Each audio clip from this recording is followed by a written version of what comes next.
The sun beat down mercilessly on the dust-caked chains that bound Flora Ellis to the weathered fence post outside Sweetwater, Texas. Her once white wedding dress was now soiled with dirt and sweat, her honey-blonde hair falling in tangled waves around her tear-streaked face. She'd lost count of the hours she'd been left to bake in the scorching June heat of 1874, abandoned by the man who had promised to make her his bride but instead sold her out to settle a gambling debt. Flora tugged weakly at her restraints, the metal cuffs cutting deeper into her already raw wrists.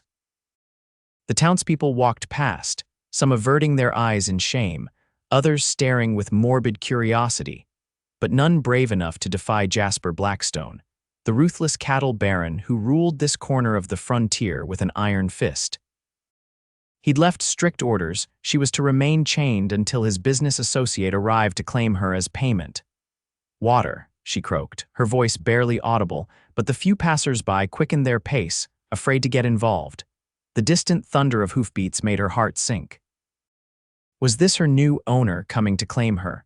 Flora closed her eyes, summoning what little strength remained in her depleted body. She would rather die than be passed between men like cattle. The hoofbeats slowed to a stop.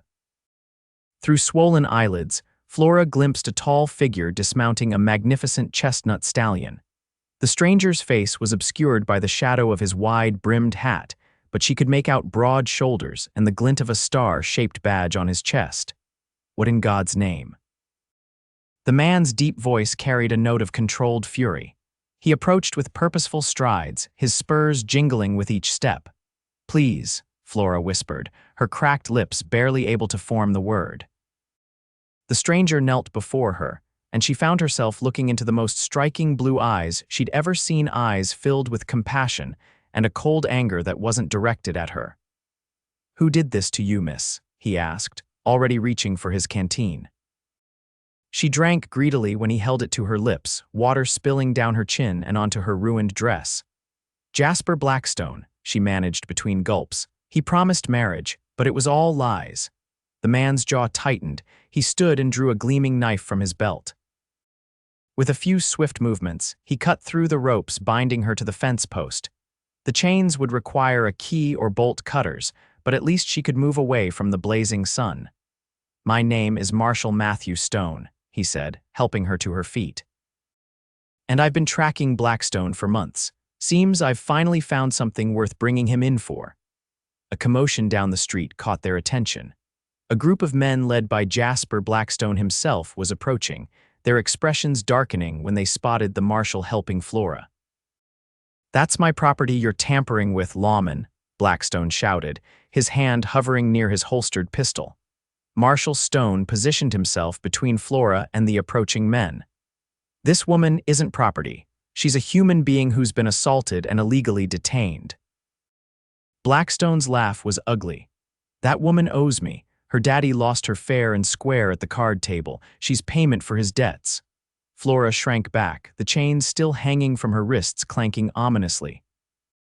"People aren't collateral, Blackstone," Marshal Stone said, his voice steady even as his hand moved closer to his own weapon.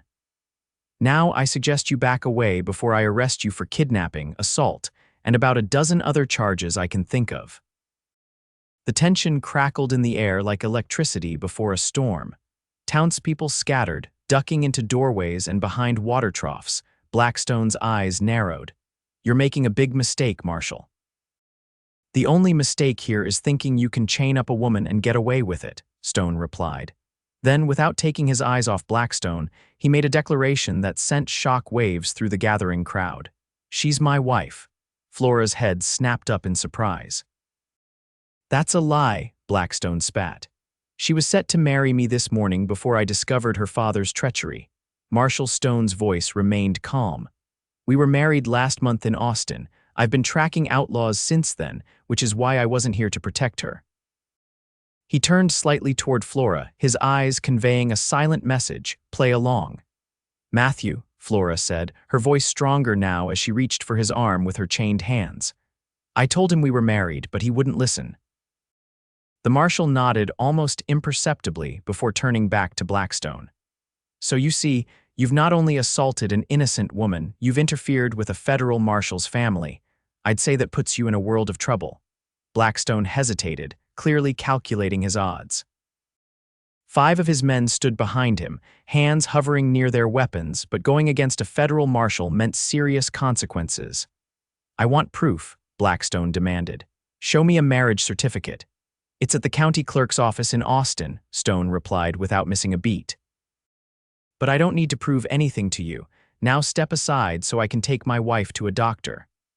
The standoff stretched for several more tense seconds before Blackstone reluctantly backed down. "This isn't over, Marshal," he warned before motioning to his men to retreat. Only when they were out of sight did Stone turn his full attention to Flora. "Let's get those chains off you properly, Mrs. Stone," he said with a hint of a smile that didn't quite reach his worried eyes. Flora felt dizzy, partly from dehydration and partly from the whirlwind of events. "Why did you do that?" she whispered as he led her toward the blacksmith's shop. "Because it was the fastest way to get you out of immediate danger," he replied honestly. "Blackstone's a wanted man, but he's careful. I need more time to build a case against him, and I couldn't let you remain his captive while I do it." The blacksmith, a burly man named O'Malley, took one look at Flora's condition and immediately set to work on the chains. His tools made quick work of the restraints, though Flora winced as the metal finally fell away from her raw, bleeding wrists. "Thank you," she murmured to both men, suddenly overwhelmed by exhaustion now that the immediate danger had passed. "You need rest and medical attention," Marshal Stone said, his voice gentle but firm. "I'll take you to the doctor, and then we need to figure out our next steps." As they stepped back into the street, Flora swayed on her feet. Without hesitation, the marshal swept her up into his arms. "I've got you," he murmured, and despite everything, Flora felt safe for the first time in days. Dr. Whitaker's office was a small but clean establishment at the edge of town. The elderly physician clucked his tongue disapprovingly as he tended to Flora's injuries. "Dehydration, minor burns from the sun, lacerations on both wrists," he listed as he worked. "She needs rest, plenty of water, and these bandages changed twice daily." Marshal Stone nodded gravely. "She'll get the best care possible."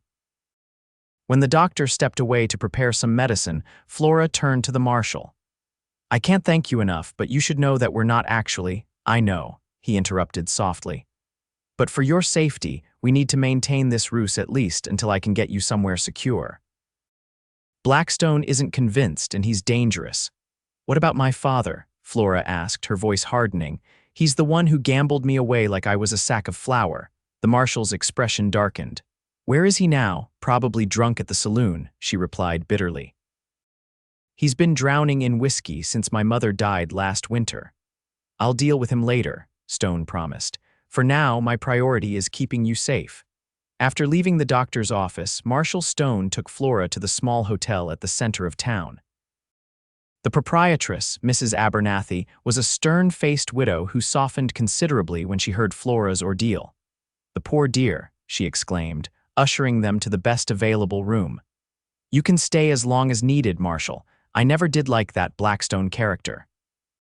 Once alone in the room, Flora sank gratefully onto the edge of the bed. "What happens now?" she asked, looking up at the tall lawman who had so drastically altered her fate in a matter of hours. Stone removed his hat, revealing thick brown hair and a face that was more handsome than she'd initially realized. He was younger than she'd thought, too, probably no more than 30. "I need to send a telegram to my superiors in Austin," he explained. "Blackstone's wanted for cattle rustling and suspicion of murder, but we've never had enough evidence to bring him in. Using you as collateral might be what finally puts him behind bars." "And my father," Flora pressed. The marshal's expression was sympathetic but firm. "Gambling debts aren't crimes, but treating a human being as property is. I'll speak with him, but you should prepare yourself for the possibility that he might face charges too." Flora nodded, a strange sense of relief washing over her. Her father had been a loving man once, before grief and alcohol had twisted him into someone she barely recognized. "Get some rest," Stone said, moving toward the door. "I'll bring you something to eat later. Lock the door behind me and don't open it for anyone but me." After he left, Flora dragged herself to the wash basin and stared at her reflection in the small mirror hanging above it. Her face was sunburned and dirty, her eyes hollow with exhaustion and trauma. She splashed water on her face and neck, the cool liquid a blessed relief against her heated skin. As she changed into the nightgown Mrs. Abernathy had provided, Flora's mind raced with questions. Who was this Marshal Stone really? Why had he chosen to help her so dramatically? And what would happen when this charade inevitably ended? Sleep claimed her almost as soon as her head touched the pillow, but her dreams were haunted by the clinking of chains and Blackstone's menacing smile. Marshal Stone returned several hours later with a tray of food and news that made Flora's blood run cold. "Your father's gone," he said as he set the tray on the small table by the window. According to the barkeep, he left town on the afternoon stage, heading west. Flora stared at the steaming bowl of stew, her appetite suddenly gone. "He abandoned me," she whispered. "After everything, he just left." Stone sat beside her on the edge of the bed, careful to maintain a respectful distance. "I'm sorry, Flora. No one deserves to be treated that way." "It's not your fault," she replied, lifting her chin slightly. "I suspected he might run once he realized what he'd done." "He's a coward at heart." The Marshal studied her face. "You're stronger than you look, aren't you?" A small, sad smile touched her lips. "I've had to be. My mother was the strong one, but after she died." She trailed off, the memory still too painful. "Eat something," Stone encouraged gently. "You need your strength." As Flora picked at the stew, Stone outlined his plan.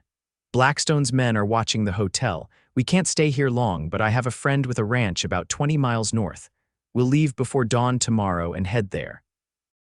It should be safe enough while I gather evidence against Blackstone." "And what about us?" Flora asked hesitantly. "This marriage ruse." The Marshal's expression turned apologetic. "For now, we need to maintain it. Blackstone isn't convinced, but it gives us some protection under the law. Once we're at the ranch, we can figure out a more permanent solution." Flora nodded slowly.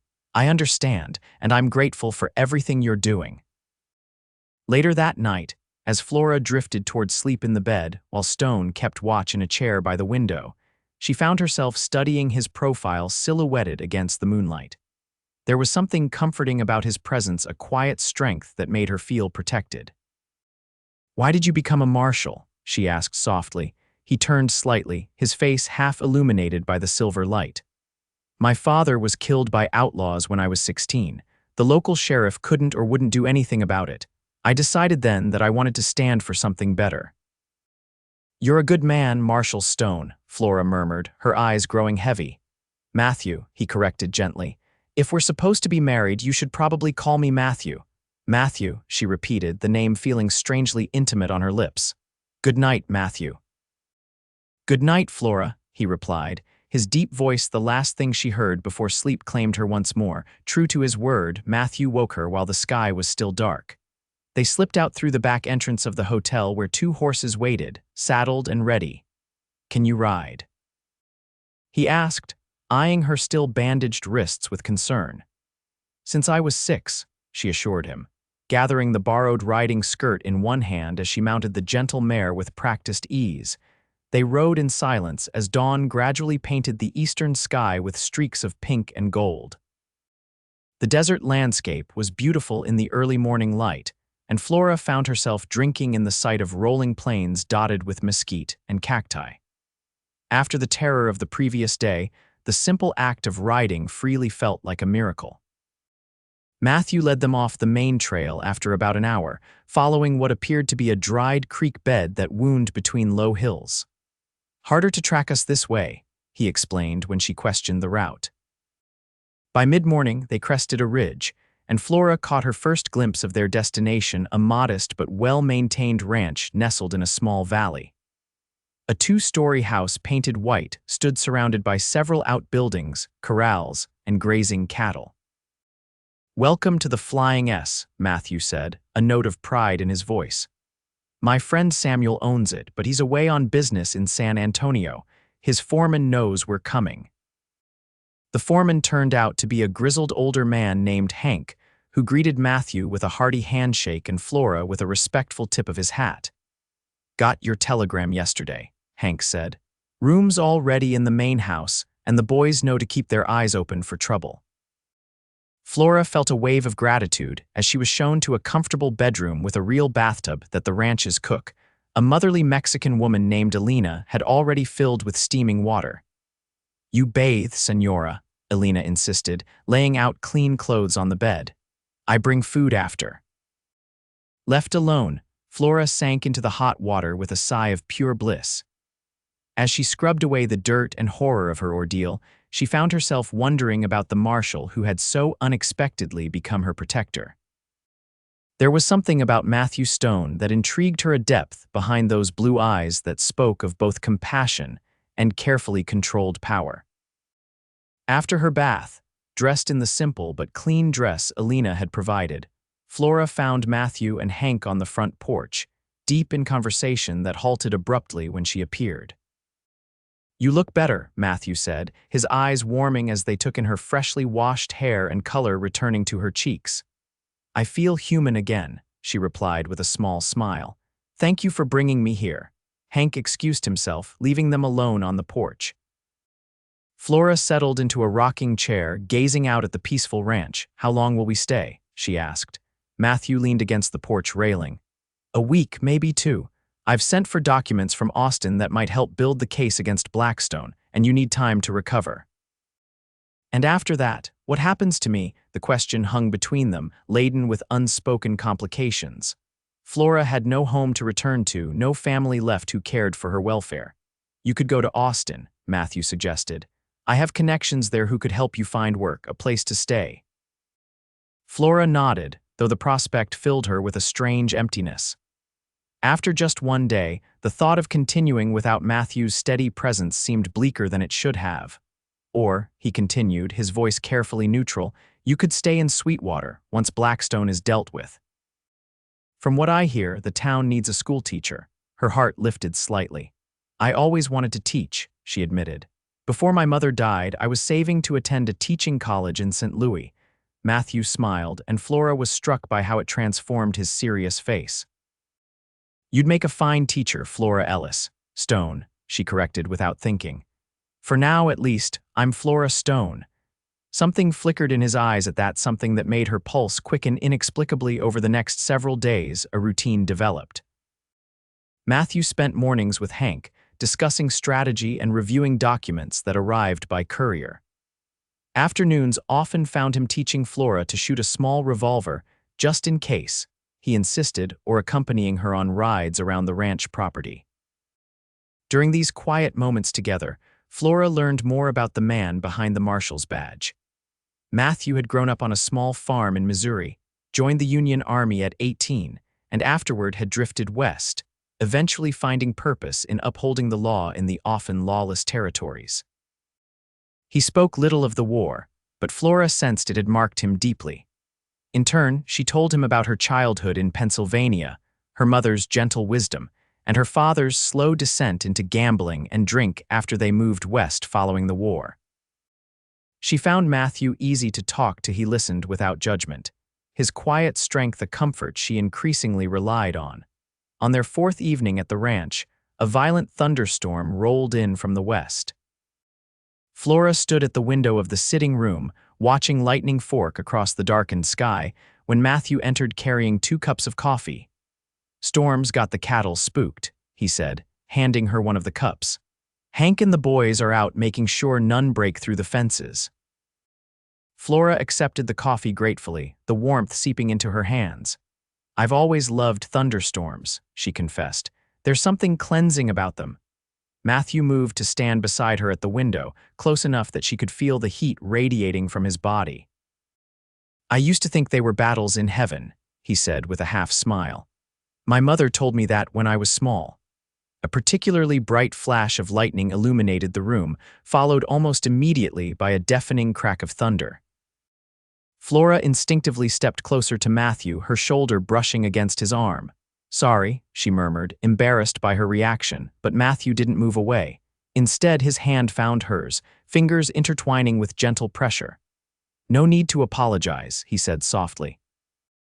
They stood like that, hands linked, watching the storm rage outside while something equally powerful and unspoken sparked between them in the quiet room. Later that night, unable to sleep with the storm still rumbling overhead, Flora made her way downstairs for a glass of water. She was surprised to find Matthew still awake, sitting at the kitchen table with papers spread before him, the sleeves of his shirt rolled up to expose strong forearms. He looked up at her entrance, concern immediately creasing his brow. "Everything all right?" "Just restless," she assured him, moving to the water pump at the sink. "The storm," Matthew nodded, watching her as she filled a glass and took a sip. "I received some news today," he said after a moment. "About Blackstone." Flora set her glass down carefully. "What kind of news?" "He's put a price on both our heads," Matthew said grimly. $500 for information on our whereabouts, $1,000 for delivery of you back to him." A cold knot of fear formed in Flora's stomach. "He won't give up, will he?" "Men like Blackstone don't like losing what they consider theirs," Matthew replied, standing and moving toward her. "But I won't let him near you again, Flora. I promise you that." The fierce protectiveness in his voice made her breath catch. He was standing very close now, his blue eyes intent on her face. "Why?" she whispered. "Why risk so much for me? You barely know me." Matthew's hand rose to gently tuck a strand of hair behind her ear, his fingers lingering against her cheek. "I know enough," he said simply. Flora's heart thundered in her chest, drowning out even the storm outside. Before she could second-guess herself, she rose on tiptoe and pressed her lips to his. For a heartbeat, Matthew remained still, and Flora feared she had misread everything. Then his arms encircled her waist, drawing her closer as he returned her kiss with a tenderness that made her knees weak. When they finally parted, both slightly breathless, Matthew rested his forehead against hers. "I've wanted to do that since I first saw you," he confessed. "Even though I was filthy and chained to a fence?" she asked with a small laugh, his expression turned serious. "Especially then. You looked at me with such courage, even in your darkest moment. I knew then you were someone special." Flora placed her hand against his chest, feeling his steady heartbeat beneath her palm. "I'm afraid," she admitted, "not just of Blackstone, but of this. Everything is happening so fast." Matthew covered her hand with his own. "We can take all the time you need, Flora. But you should know that this isn't just about protecting you from me anymore. It hasn't been for days." She nodded, understanding exactly what he meant. In the short time they'd known each other, Matthew had become more important to her than she could have imagined possible. "Stay with me tonight," she whispered. "Just to hold me. I don't want to be alone." Matthew's eyes searched hers, finding only sincerity. "If you're sure." In answer, Flora took his hand and led him upstairs to her room. That night, wrapped in Matthew's strong arms as the storm gradually subsided, Flora slept more peacefully than she had in months. The next morning brought clear skies and a sense of new possibility. Over breakfast, Matthew outlined his plan to return to Sweetwater the following day. "My deputy telegraphed that the circuit judge is due in town," he explained. "With the evidence I've gathered and your testimony, we should be able to get an arrest warrant for Blackstone." Flora nodded, though anxiety flickered through her at the thought of facing her tormentor again. "What if it's not enough?" Matthew reached across the table to squeeze her hand. "It will be, and I'll be right beside you every step of the way." Later that afternoon, as they rode side by side along the creek that bordered the ranch property, Flora found the courage to ask the question that had been on her mind since their kiss. "What happens after Blackstone is dealt with? To us, I mean." Matthew reined his horse to a stop, turning in the saddle to face her fully. "That depends on what you want, Flora." She met his gaze steadily. "I want to stop pretending. If I'm going to be Flora Stone, I want it to be real." A slow smile spread across Matthew's face, his eyes crinkling at the corners. "Are you proposing to me, Miss Ellis?" Flora felt heat rise to her cheeks, but she didn't look away. "I'm saying that I've come to care for you, Matthew Stone, more than I thought possible in such a short time. And I'm asking if you might feel the same." Matthew dismounted in one fluid movement, then reached up to help Flora down from her mare. Once her feet touched the ground, he didn't release her waist. "I knew I was in trouble the moment I cut you free from that fence," he said, his voice rough with emotion. By the time we reached this ranch, I was already half in love with you. Now I'm afraid I'm all the way there." Joy blossomed in Flora's chest, bright and unexpected. "Then ask me properly, Marshal," she challenged softly. Matthew chuckled, but then his expression turned serious as he lowered himself to one knee before her, taking her hand in his. "Flora Ellis, I know we met under the strangest of circumstances, and I know it hasn't been long. But I've seen your strength, your kindness, and your remarkable spirit. I can't imagine going back to a life without you in it. Will you marry me? For real this time?" Tears pricked Flora's eyes as she nodded. "Yes," she whispered. "Yes, I will." Matthew rose and pulled her into his arms, sealing their promise with a kiss that left them both breathless. "We should probably wait until after we deal with Blackstone," he said when they finally parted. "Do things properly." Flora nodded, though her heart was already singing with certainty. "I've waited this long for the right man. I can wait a little longer." Their return to Sweetwater the next day was tense but uneventful. Matthew brought Flora directly to the marshal's office, where his deputy, a young man named Tom, greeted them with evident relief. "Thought you might have run into trouble, Marshal," Tom said. "Blackstone's men have been asking all over town about you too." "Let them ask," Matthew replied grimly. "Judge Parker arrived yet?" Tom nodded. "Got in on the noon stage. He's over at the hotel resting. Said to tell you he'll be ready whenever you are." Within hours, Matthew had presented his evidence to the stern-faced judge, who listened carefully to Flora's testimony about her ordeal. By sunset, he had issued not only an arrest warrant for Jasper Blackstone on charges of kidnapping, assault, and illegal detainment, but also a broader warrant to investigate the cattle baron's business dealings. "Be careful, Marshal," Judge Parker warned as he handed over the documents. "Men like Blackstone don't go down easy." Matthew nodded grimly. "I know, Your Honor, but it's time someone stood up to him." That night, Matthew insisted Flora stay in the small apartment above the marshal's office rather than return to the hotel. "Safer here," he explained. "Tom and I will take turns keeping watch downstairs." In the morning, Matthew gathered a posse of 6 men he trusted, including Tom and the blacksmith O'Malley, to accompany him to Blackstone's ranch. Before he left, he took Flora aside. "Stay inside, keep the door locked, and take this," he said, pressing the small revolver he'd trained her with into her hand. "I don't expect trouble to find you here, but I'd rather you be prepared." Flora nodded, fear and worry for him evident in her eyes. "Be careful, Matthew, please." He kissed her quickly but thoroughly. "I will. This will all be over soon, and then we can start our life together properly." The hours after Matthew's departure were the longest of Flora's life. She paced the small apartment, jumping at every sound from the street below. By mid-afternoon, her nerves were stretched to breaking point. The sound of horses approaching finally drew her to the window. Her heart sank when she saw Blackstone himself dismounting directly in front of the marshal's office, flanked by 3 armed men. Flora checked the revolver, making sure it was loaded as Matthew had taught her. She positioned herself beside the door at the top of the stairs, listening intently. The door downstairs crashed open. "Where is she?" Blackstone's voice bellowed. "I know Stone left her here." There was no response. The office had been empty when Matthew left with the posse. Heavy footsteps sounded on the stairs, and Flora steeled herself. Raising the revolver with trembling hands, the door flew open, revealing Blackstone's rage-contorted face. He froze when he saw the gun pointed at his chest. "Get out," Flora said, her voice steadier than she felt.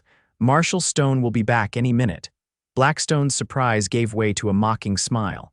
"No, he won't. My men ambushed your precious Marshal and his posse in the canyon. They're all dead by now." Ice-cold fear gripped Flora's heart, but she refused to believe him. "You're lying." "Am I?" Blackstone took a step forward. "Put down that gun, Flora. You don't have the stomach to use it." Her finger tightened on the trigger. "Don't test me, Jasper. Not after what you did to me." Blackstone lunged suddenly, faster than she expected. Flora fired, the sound deafening in the small room. The bullet grazed Blackstone's shoulder, causing him to howl in pain and stumble backward. Before he could recover, more gunshots erupted from downstairs. Blackstone's expression changed to one of confusion, then fury. He turned and ran back down the stairs, leaving Flora shaking but unhurt. Moments later, heavy footsteps pounded up the stairs again, and Flora raised the gun once more, only to lower it immediately when Matthew appeared in the doorway, a bleeding cut across his forehead but very much alive. "Matthew," she flew into his arms, the revolver clattering to the floor. He held her tightly. "Are you hurt? I heard a shot." "I'm fine," she assured him, pulling back to examine his wound. "Blackstone said you were dead. He said his men ambushed you." Matthew's expression darkened. "They tried. We were expecting it, though. Most of his men are either dead or in custody now, but Blackstone himself got away from us at the ranch. We tracked him here." "He went downstairs when more shooting started," Flora explained. "That would be Tom and the others. We split up when we reached town." Matthew touched her cheek gently.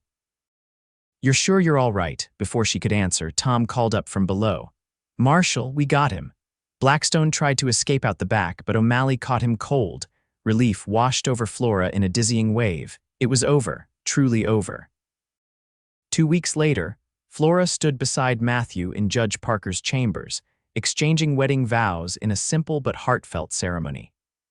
Blackstone was safely behind bars awaiting trial, and the town of Sweetwater was slowly emerging from under his shadow of terror. "I now pronounce you husband and wife," Judge Parker declared with a rare smile. "You may kiss your bride, Marshal Stone." Matthew needed no further invitation. His kiss was tender but tinged with the promise of passion to come, making Flora blush despite herself. That evening, in the small house Matthew had purchased on the edge of town, he carried her across the threshold with a grin that made him look boyishly young. "Welcome home, Mrs. Stone," he said, setting her gently on her feet but keeping his arms around her waist. Flora reached up to touch his face, still marveling that this remarkable man was now her husband. "It's strange," she mused. "If not for those terrible chains, we might never have met." Matthew's expression sobered. "I hate what you went through, but I can't regret that it brought you into my life." "Nor I," Flora agreed softly.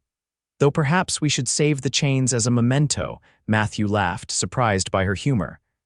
"I think I prefer you unshackled," he murmured, bending to kiss her again. As the sun set over Sweetwater, painting the sky in shades of gold and crimson, Flora Ellis Stone knew that the chains that had once bound her to a fence post had ultimately led her to freedom, and to a love stronger than any metal forged by man. 1 year later, Flora stood on the porch of their expanded home, watching Matthew teach their adopted 6-year-old son, Jimmy, how to properly groom a pony. The boy had been orphaned during a stagecoach robbery, and neither Flora nor Matthew had hesitated to take him in. Inside, in a carefully crafted cradle, their 2-month-old daughter Sarah slept peacefully, her tiny features a perfect blend of her parents. As the schoolteacher of Sweetwater and wife of its respected marshal, Flora had found a place and purpose she'd never imagined that terrible day she'd been chained to a fence. Sometimes life's darkest moments led to its greatest blessings, a truth she and Matthew reminded each other of every day, with each touch, each smile, and each kiss that reaffirmed the love that had begun with an act of rescue and blossomed into a lifetime of happiness.